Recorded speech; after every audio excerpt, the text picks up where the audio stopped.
दोस्तों आज मैं आप लोगों को एक ऐसी स्टूडेंट की कहानी सुनाने जा रहा हूँ जिसको पूरा सुनने के बाद आप लोग पढ़ने के लिए मजबूर हो जाओगे। ये कहानी एक 15 से 16 साल की लड़के की है। एक ऐसा लड़का जिसकी कहानी हर तीसरे या चौथे बच्चे से मिलती जुलती है। वो 10 बजे स्कूल जाता, फिर दोपहर में 3 या 4 बजे स्कूल से वापस घर आ जाता। घर आते ही उसे किसी चीज की कोई ठिकाना नहीं रहता। जैसे तैसे बैग फेंकता, ड्रेस उतारी या नहीं उतारी इस बात से उसे कोई फर्क नहीं पड़ता। बस वो मोबाइल उठाता और मोबाइल पर लग जाता। कभी इंस्टाग्राम पर रील्स देखता तो कभी मोबाइल पर गेम्स खेलता। उसके 3-3 या 4-4 घंटे कैसे बीत जाता उसे कोई पता नहीं चलता। और फिर शाम को अपने दोस्तों के साथ टाइम पास करने निकल जाता और वो रात में 10 बजे या 11 बजे घर वापस आता। उसके माता पिता को लग रहा था कि वो पढ़ाई करने जाता है। वो लड़का बिना किसी से कुछ कहे रात में आता, खाना खाता और सो जाता और फिर सुबह 8 बजे उठता। ये थी उस लड़के की डेली रूटीन।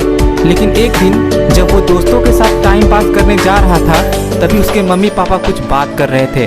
तभी वो लड़का भी चुपके चुपके अपनी मम्मी पापा के बातों को सुनने लगा।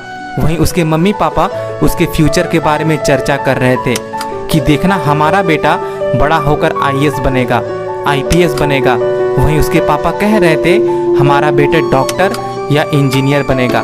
फिर उसकी मम्मी कहती है नहीं, उसकी जो मर्जी होगी वो हम बना देंगे, लेकिन हमारा बेटा जिंदगी में कुछ न कुछ बड़ा जरूर करेगा और हमारा नाम रोशन करेगा। उसके बाद वो लड़का अपनी मम्मी पापा की बातों को सुनकर फूट फूट कर रोने लगा और वो अंदर ही अंदर सोचने लगा यार मेरी 12th पास करने की भी औकात नहीं है और मेरे मम्मी पापा मेरे लिए इतने बड़े बड़े सपने देख रहे हैं। उस रात उसे नींद नहीं आई। वो पूरी रात रोता रहा। सुबह हुई तो वो सीधे छत पर चला गया और जिंदगी में पहली बार उसने उगते हुए सूरज को देखा। उसे उगते हुए सूरज को देखकर ऐसा लग रहा था जैसे वो दिन उसके जिंदगी का पहला दिन हो। और वो मन ही मन सोचने लगा अब तक 16 साल बीत गए और अब तक मैंने सिर्फ अपने कीमती समय को बर्बाद किया है। लेकिन कोई बात नहीं, जो होना था वो हो गया। अब तक जिंदगी काटी है मैंने बड़े आराम से, लेकिन अब जिंदगी जीना है कुछ अलग अंदाज से। उसी वक्त उसने ठान लिया कि फ्यूचर में क्या होगा पता नहीं, लेकिन जो भी होगा बड़ा ही होगा।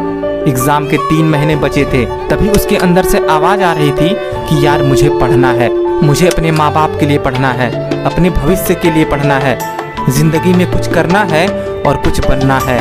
उस दिन से वो लड़का दिन के 6-6 घंटे पढ़ने लगा, 8-8 घंटे पढ़ने लगा। उसने अपनी जिंदगी को पूरी तरह से बदल दिया। उसके दिमाग में बस एक ही गोल चलता था कि अब मुझे सिर्फ पढ़ना है। और फिर क्या था, जब रिजल्ट आया तो सब शॉक हो गए। एक ऐसा लड़का जिसके पास होने तक की हैसियत नहीं थी, उसने एग्जाम में 90% से ऊपर मार्क्स ला दिए और आगे चलकर उसने एक अच्छे से कॉलेज में एडमिशन ले लिया और कुछ ही साल के बाद उसकी एक अच्छी सी नौकरी लग गई और वो खुशी खुशी रहने लगा। ये थी उस लड़के की कहानी। उस लड़के की तो अंदर से आवाज़ आ गई, लेकिन क्या आपके अंदर से आवाज़ आई है? अब बात आती है आपकी, जिन्होंने हाथ में मोबाइल पकड़ा हुआ है और मेरी वीडियो को अभी तक देख रहे हैं। क्या आपके अंदर से कभी ऐसी आवाज़ आई है कि यार अब बहुत टाइम पास हो गया, अब बहुत समय को बर्बाद कर लिया, अब जिंदगी में कुछ ना कुछ तो बड़ा करना है, अपने माँ बाप के सपनों को पूरा करना है? क्या ऐसी आवाज़ आपके अंदर से आई है? अगर नहीं आई है तो इंतज़ार मत करो, आज ही अपने आप से कमिटमेंट कर दो कि मुझे पढ़ना है और अपने ज़िंदगी में कुछ तो बनना है। अरे भाई आगे क्या करना है? अरे अब करना क्या है आगे? मैंने तो पहले ही कही थी भाई, मेरी बात मान लो। क्या हुआ छोटे दुकानदार, क्यों भीड़ लगवा रखी है, क्यों शोर मचा रहे हैं ये? अरे इन तीनों का एक ही लोटिया पे दिल आगा। मैंने कहा तुम्हारे पैसे लेके भाग जाएगी और भाग गई। तुझे कैसे पता वो पैसे लेके भाग जाएगी? भाई मेरा दिल कह रहा था, मेरा अंदाजा था, और देखो कैसा फिट बैठा है। अबे जब इतना ही अच्छा अंदाजा है छोटे दुकानदार तो इन लौंडिया बाजों पे क्यों टाइम खराब कर रहा है? अबे इससे अच्छा प्रोमो पे जाके ओपिनियन दे ले, जो इंडिया का पहला ओपिनियन ट्रेडिंग ऐप है। जिस कैटेगरी में तुझे नॉलेज है उस कैटेगरी के क्वेश्चन पे अपनी ओपिनियन देनी है, लाइक क्रिकेट, क्रिप्टो, यूट्यूब। अब जैसे इसमें क्वेश्चन आया हुआ है, क्या इंडिया ऑस्ट्रेलिया से वनडे सीरीज जीतेगा? तुझे हाँ और ना में जवाब देना और पैसे जीतने। भाई वो पैसे कैसे निकलेंगे? विड्रॉ करना बहुत ईजी है। पेटीएम, यूपीआई, डिस्क्रिप्शन और पिन कमेंट में दिए गए लिंक से अगर डाउनलोड करोगे तो 25 रुपए तक का वेलकम बोनस मिल जाएगा। अब जैसे पहले इसमें एक सवाल आया था, क्या इंडिया ऑस्ट्रेलिया से टेस्ट मैंने हाँ कर दिया और पैसे जीत गया। लौंडेबाजी को छोड़ो, ये बताओ इंडिया ऑस्ट्रेलिया से वनडे सीरीज जीतेगी या नहीं जीतेगी, फिर हम भी ओपिनियन देंगे प्रोबो पे। बताओ जल्दी। विद्यार्थियों के लिए 3 महत्वपूर्ण सलाह। नंबर 1, सोचो मत, शुरुआत करो।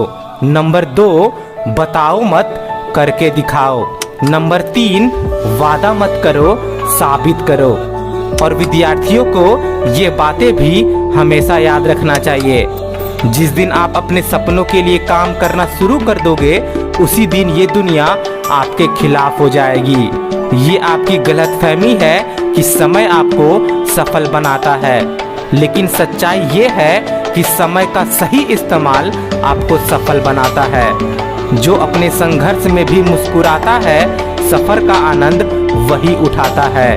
अपने संघर्ष को अपना जुनून तब तक बना लो जब तक आप अपनी सफलता की कहानी ना लिख दो। बहा के पसीना मंजिल को पाना पड़ता है, तरक्कियां दहेज में नहीं मिलती, इसे कमाना पड़ता है। जो सफलता प्राप्त कर चुके हैं उनसे पूछना, शुरुआत हमेशा असंभव ही लगता है। जो पढ़ाई आज आपको दर्द लग रही है, अगर इस दर्द को झेलते रहे तो कल यही दर्द आपकी सबसे बड़ी ताकत बन जाएगी। आज की मेहनत कल आपको पहचान दिलाएगी। हर वो लंबी रातें जो आपने मेहनत करके गुजारी है, वो आपको एक दिन जरूर इनाम दिलाएगी। जीवन में कभी भी सही समय नहीं आता, जब आप शुरुआत कर देते हो वही समय सही बन जाता है। भागवत गीता में भी यही कहा गया है कि जितनी जल्दी आप जिम्मेदारी लोगे, उतनी जल्दी आप सफल भी बनोगे। आप अपने लक्ष्य के तरफ ऐसे आगे बढ़ो जैसे सूरज की रोशनी अंधेरे को चीरते हुए आगे बढ़ती है। इस मतलबी दुनिया वालों की बातों पर ध्यान मत दो, क्योंकि जब आप सफलता प्राप्त कर लोगे तो सबका मुंह अपने आप बंद हो जाएगा। याद रखना, लोगों की सुनोगे तो बिखर जाओगे और खुद की सुनोगे तो निखर जाओगे। अरे कोई इतना भी अमीर नहीं होता जो अपना पुराना वक्त खरीद सके, और कोई इतना भी गरीब नहीं होता जो अपना आने वाला वक्त ना बदल सके। अगर जीत हासिल करना चाहते हो तो अपनी काबिलियत बढ़ाओ, क्योंकि किस्मत की 2 रोटी तो कुत्तों को भी नसीब हो जाती है। हुनर होगा तो दुनिया खुद कद्र करेगी। एड़ियाँ उठाने से किरदार ऊंचे नहीं हो जाते। ना कमियां रखो ना गलतियां करो। ये उम्र है तरक्की का, बस पढ़ो और आगे बढ़ते रहो।